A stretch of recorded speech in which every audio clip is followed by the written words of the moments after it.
السلام عليكم، أتمنى أنكم تكونوا بخير وفي صحة جيدة. مرحبا بكم في قناة وسيم. اليوم جيت نحضر معكم هاد الوصفة نتاع المادلان اللي وصفة جد رائعة ويجي خفيف.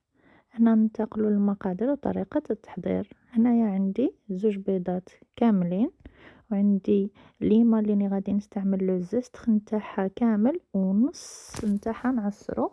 عندي كاس حليب، كاس سكر، وكاس نتاع الزيت، وخميرة الحلويات بوزن 15 غرام، والفارينة اللي دخلت لي فيها 2 كيسان وربع. هنايا في طريقة التحضير نديرو 2 بيضات، نخلطهم بالخلاط الكهربائي، واللي تحب تستعمل خلاط اليدوي كما تحب. انا بقيت نزيد عليهم على دفعات السكر ونخلط مليح حتى يذوب داك السكر مع البيض.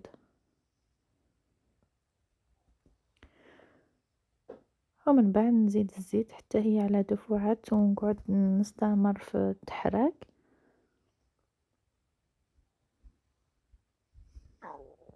ومن بعد زدت عليها الحليب حتى هو على دفعات، ودائما ما نحبش من التحراك. هنايا جبت هذيك الليمه راني نحك في هذاك لو زاست دو سيترون، والنص نتاعها عاود عصرته وخلطتهم. وهنايا ننتقلوا للفارينه، وبليجي خصكم تغربلوها. ها هو داك الكاس الاول نفس الكاس اللي عبرت به، انا عبرت بهاد الكيسان تاع اتاي. انا زدت عليهم داك خميره الحلويات حتى هي غربلتها، وبقيت نخلط بالخلاط الكهربائي. ما تخافوش منها، راه ما يهود ما والو، تجي ناجحه. هاد الطريقه غير تبعوها وجربوها. وها هو دا الكاس الزاوج حتى هو. وهنايا زدت ربع نتاع الكاس. وهنايا سا ديبون الفارينه كيفاش تكون النوعيه نتاعها.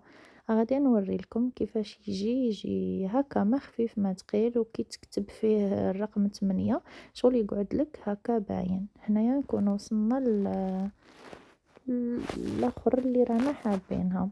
هنايا جبت انا عندي هاد المول، درت فيهم هاد لي كيسات نتاع المادلان، وبقيت نعمر فيهم. وفي نفس الوقت هنا راني شاعله ديجا الفوغ من التحت ومن الفوق ودايرته يحمى، خاص الفور يكون حامي مليح.